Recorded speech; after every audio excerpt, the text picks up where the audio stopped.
Hi, I'm Anna Capps, and I chose to write about the portrait of President Barack Obama. The creator of this work of art is named Kehinde Wiley. He was born in 1977 in Los Angeles, California. When Kehinde was 11 years old, he began taking art classes at the Conservatory of California State University.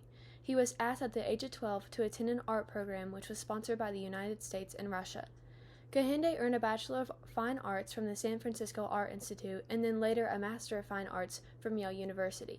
Inspired by a mugshot of a colored man, Kehinde began his oil painting series called Passing/Posing. Barack Obama was the first president of color. The presidents prior to Obama all chose to have similar portraits made. Although all portraits were created as an oil painting, the backgrounds of the presidents were a solid color, making it very plain, and they chose to smile in them. Obama's portrait was very different from the previous presidents for many reasons. Obama was the first president to choose a man of color to paint his portrait, which said a lot about who he was. Secondly, rather than smiling big for the portrait, Obama had a serious and determined face. In Obama's portrait, Kehinde Wiley applies the conventions of glorification, history, wealth, and prestige found in art historical portraiture to urban, contemporary black and brown male subjects. With that being said, together Wiley and Obama began making a difference for other people of color through this portrait. Kehinde Wiley's creation of Barack Obama was an oil painting. The portrait was designed on a canvas where Kehinde carefully used a brush to paint Obama and the foliage around him. Kehinde had to be very precise with each aspect of his portrait in order for him to create the details in the painting. This work of art is very similar to Wiley's exhibition called A New Republic, where he painted portraits of people of color he encountered on the streets. Obama made a statement by not only being the first African American president, but also the first president to choose a totally different style for his portrait.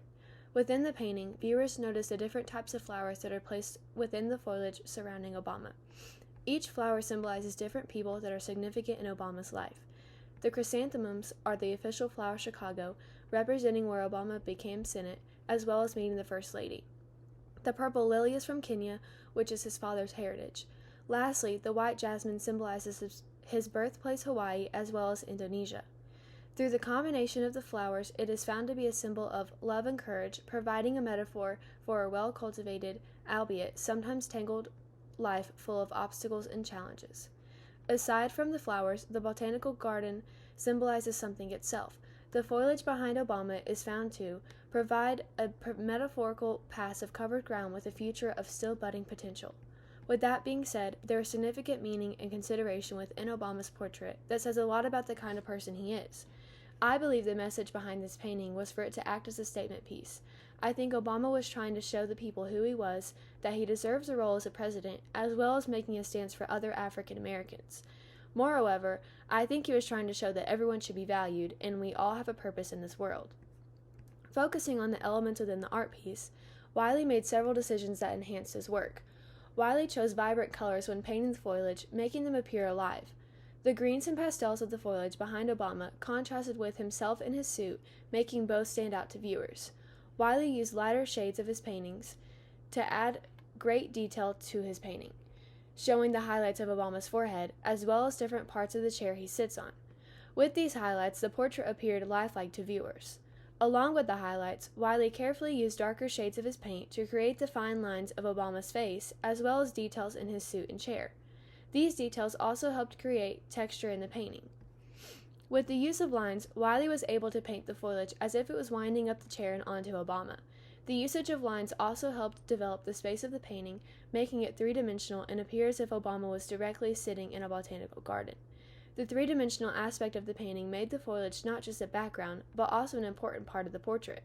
The combination of the elements of art that Wiley used in this painting support the message that Obama wished to be displayed in the portrait. Every aspect of this work of art stood out to the viewer, which is what I believe was Obama's goal. This work of art truly stood out to me. Initially, I was fascinated by the details as well as the color choice made by Wiley. While researching and analyzing this art piece, I fell in love with it. It continually fascinates me when learning how much context is placed in one singular painting.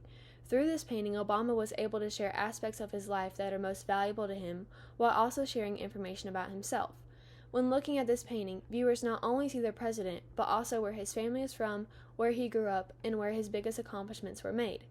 Through Obama's choice of artists, he was able to support and be involved in what I believe to be a stand for inclusivity.